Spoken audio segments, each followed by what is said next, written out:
Have you ever felt that life is just too perfect to be random? The same numbers keep appearing. Dreams that strangely predict reality. Coincidences that don't feel like coincidences anymore.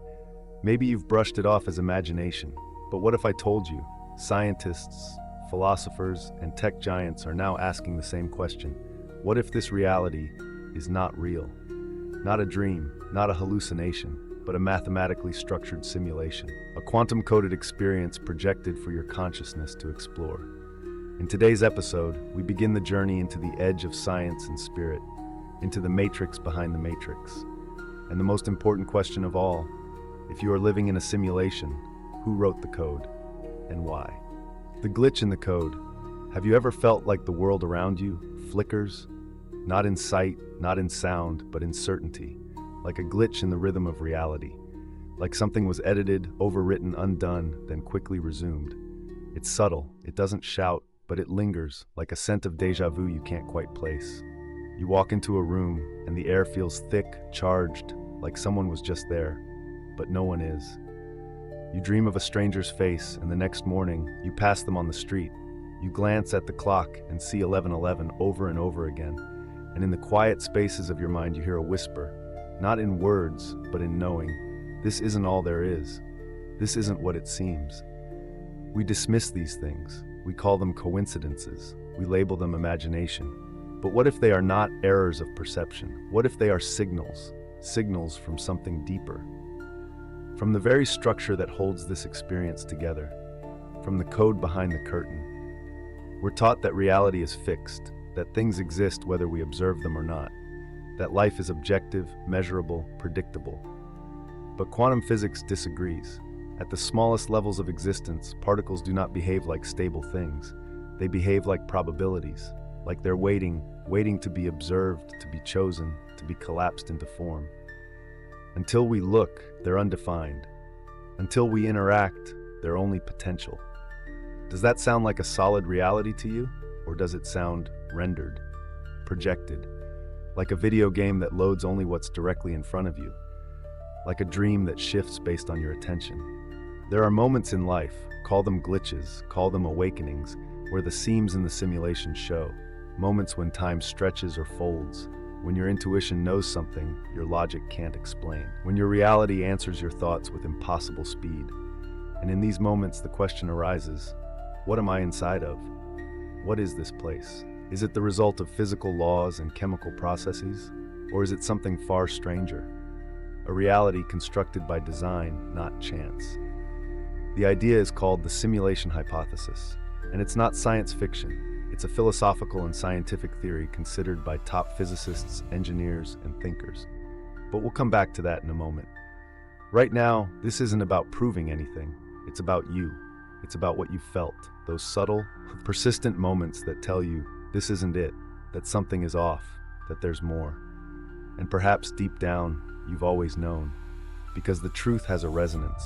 It vibrates through the noise. It doesn't need to convince you. It simply is. So ask yourself, have you ever paused long enough to question the programming? Have you ever noticed how convenient the rules of reality are? How everything seems to reinforce a narrative, a story you were handed before you could speak. You were told what the world is, what's possible, what's real and what's not. And yet that story keeps breaking. It breaks when people heal without explanation, when dreams come true in ways you didn't expect, when synchronicities pile up until denying them becomes harder than believing. What if those breaks are not bugs in the system, but invitations? What if this world wants to be questioned? What if the very purpose of your life is not to master the illusion, but to see through it? Because only when you see the code can you begin to reprogram it. But first, you must notice the glitch. That's where all awakenings begin. In confusion, in wonder, in the refusal to accept the script. The glitch is not a failure. It's the first message, the soft knock at the edge of your perception, saying, you are not just a character inside the story. You are the one reading it, the one rewriting it. The simulation hypothesis. Have you ever wondered why so many ancient civilizations believed that life was an illusion? From the Maya to Hindu sages, from Plato's cave to Buddhist teachings, they all described reality as a dream, a shadow, a reflection. And now, Thousands of years later, modern scientists are saying something similar.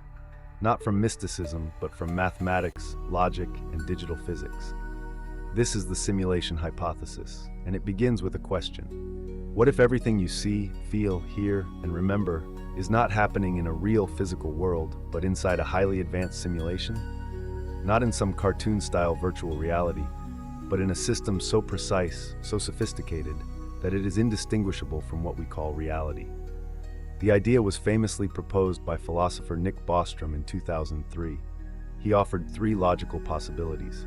Civilizations never become advanced enough to run ancestor simulations. They do, but lose interest or choose not to. Or, advanced civilizations do run countless simulations, and we are most likely living in one of them. Think about that for a moment. If just one civilization anywhere in the universe reaches a level where they can simulate conscious life, and if it's cheaper to run 1,000 simulations than to build one real world, then mathematically it becomes far more likely that you are in one of those simulations than in the base reality. This isn't just philosophical play.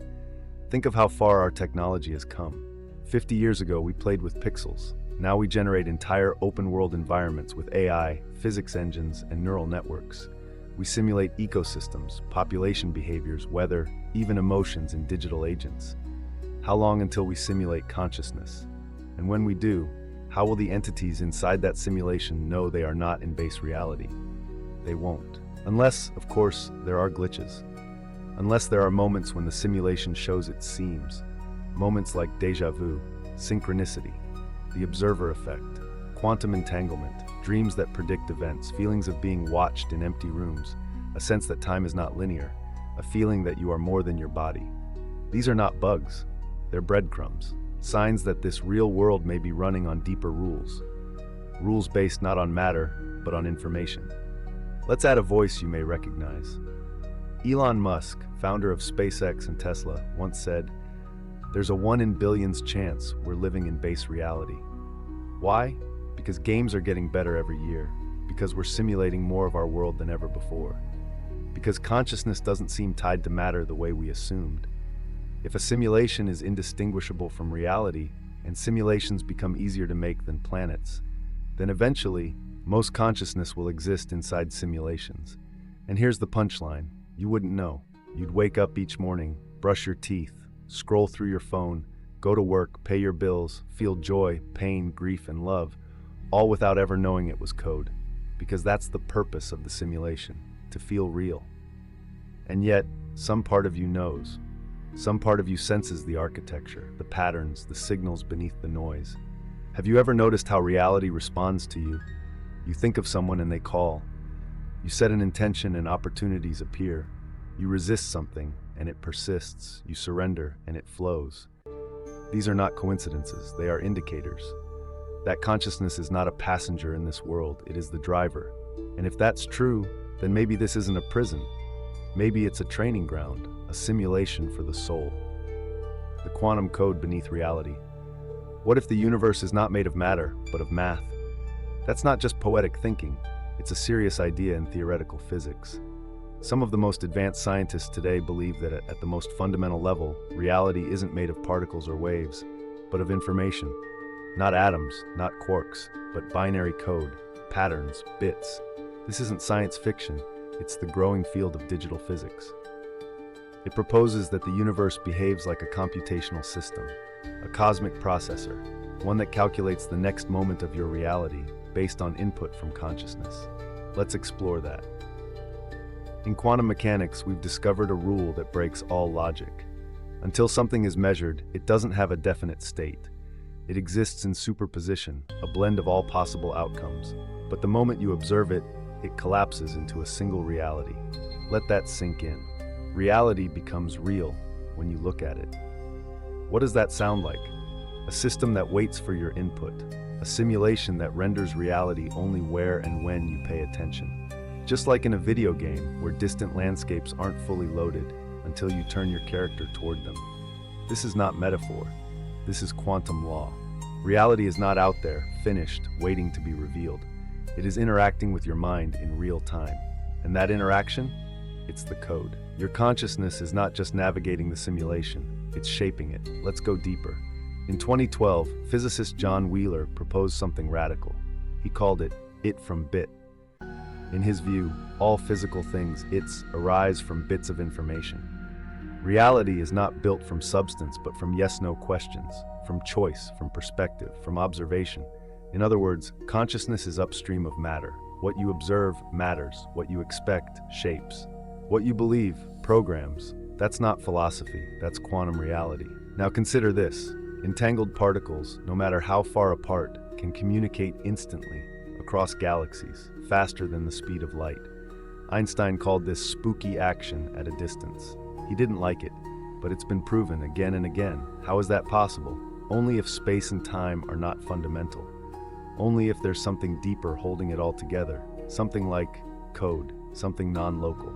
Something like a quantum internet that exists beyond the illusion of separation. And if that's true, then nothing is random. There are no coincidences. There is only pattern. There is only the interaction between you and the system. So what is the code? Is it numbers? Is it language? Is it symbols, emotion, color, geometry?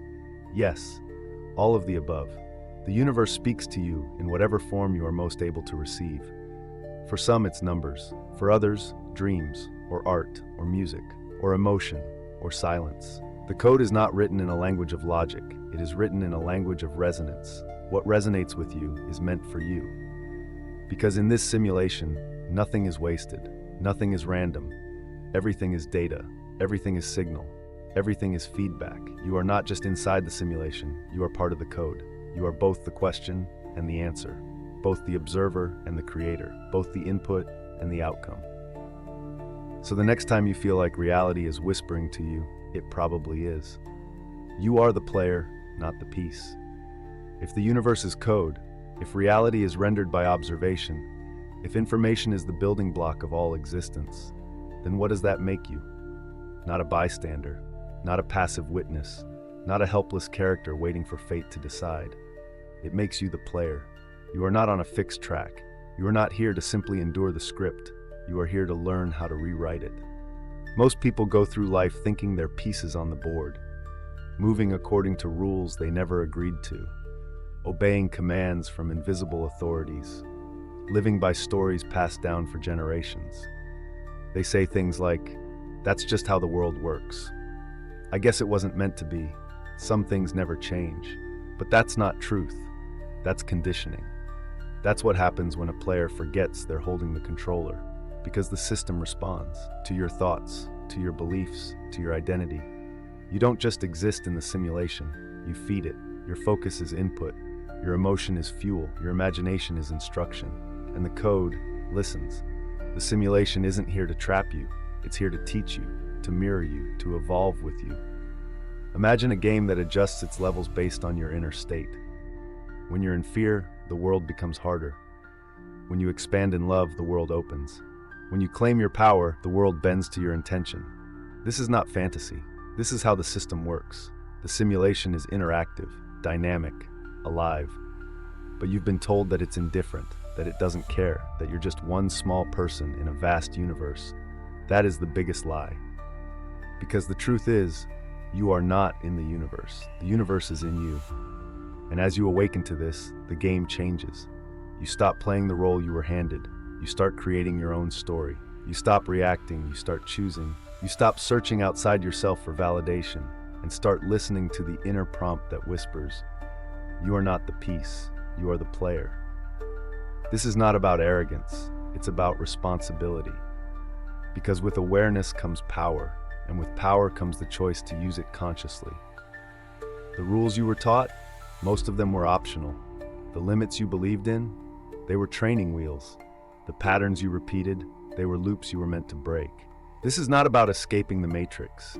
It's about remembering that you built it. And now you're waking up inside it, to play at a new level. One where fear no longer controls you, where lack no longer defines you, where stories no longer bind you, where you create, not with force, but with frequency. Not with effort, but with energy. Not with control, but with clarity. You are not here to be perfect. You are here to be present, to participate, to shape reality with your attention. This is the turning point. This is when the simulation becomes a mirror and you start looking into it. not for answers, but for reminders, escape or embrace. When people first hear that reality might be a simulation, their first instinct is to escape it. Like Neo in the Matrix, they want to wake up in some real world. They want to break free. But here's a deeper question. Why do you want to escape something that reflects you? Is it possible that the simulation is not a prison, but a mirror? A dynamic, intelligent mirror that reflects not what you say you are, but what you believe yourself to be. It doesn't punish, it doesn't judge, it simply mirrors. What you fear, you face.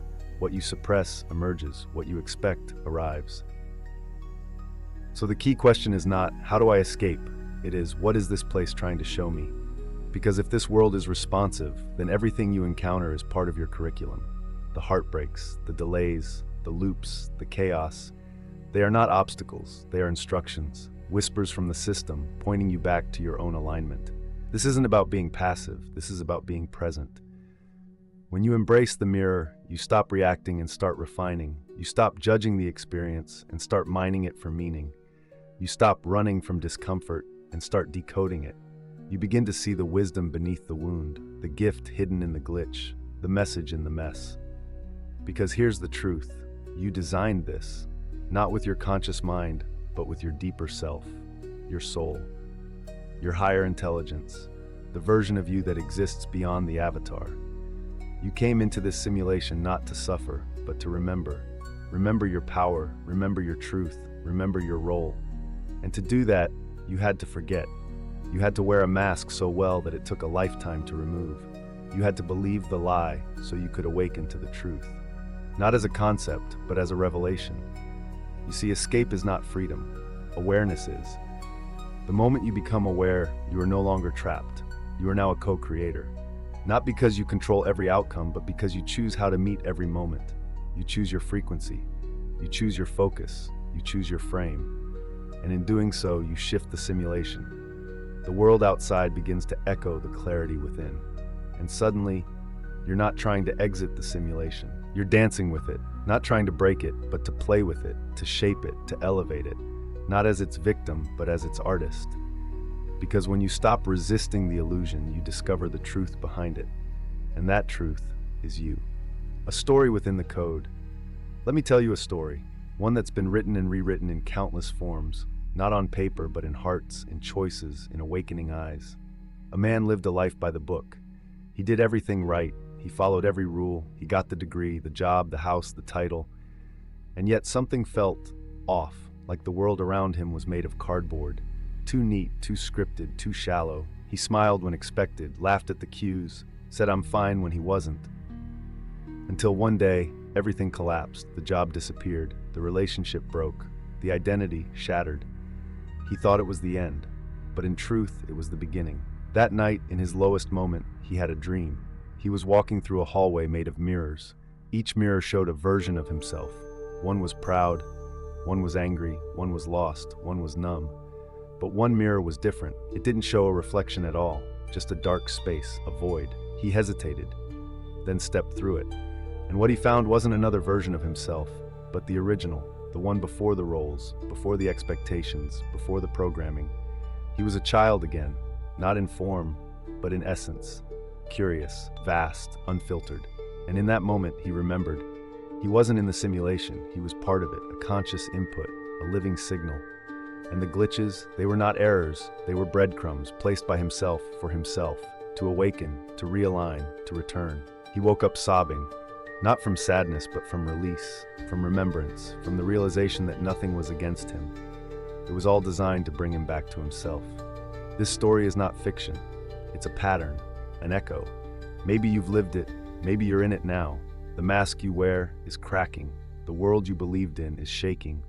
And beneath it all, something is whispering, come home. Not to a place, but to a state, to your source, to your essence, to the part of you that never forgets. The simulation wasn't meant to break you. It was meant to break the illusion. So you could remember, you were never lost. You were just learning how to find your way, from the inside out. Call to consciousness. The shift begins. You've listened. Not just with your ears, but with something deeper. That place inside you that doesn't crave more knowledge, but remembrance. Because you've always known. Even when you forgot, some part of you held the thread. And now, it's pulling you home. Home is not a location, it's a level of awareness. It's the moment you stop looking outward for truth and start recognizing it in your own reflection. This is the shift, not from asleep to awake, but from asleep within the dream to aware that you are dreaming. And when you become aware, you don't need to destroy the dream. You can dance with it, shape it, make it beautiful. Because now you know. Your thoughts are inputs, your emotions are code, your beliefs are the blueprint. You are not waiting for the world to change, the world is waiting for you to remember. You are the field, you are the frequency, you are the force. So speak to the simulation like it's alive, because it is. Feed it with gratitude, direct it with intention, tune it with vibration. The shift begins not when the world changes, but when your perception does. When you stop reacting and start remembering, you are the observer, the creator, the input, and the output. You are not just part of the simulation, you are the one dreaming it. And that is the most powerful position of all, because now you get to decide what happens next. Stay awake, stay connected. If this message stirred something within you, it's not by accident. You found this video because something in you is ready to remember, ready to see. This journey doesn't end here, it only begins. We've only peeled back the first layer of the code. In the next episode, we dive into the quantum field, the ocean of energy, intention, and infinite potential that shapes everything. To stay in sync with this awakening, subscribe, turn on notifications, and share this with those who feel the same pull. Because awakening is not meant to be done alone. It happens in waves, in resonance, in connection. And if you're here, it means you're part of the wave. Stay curious, stay conscious. The simulation is shifting, and so are you.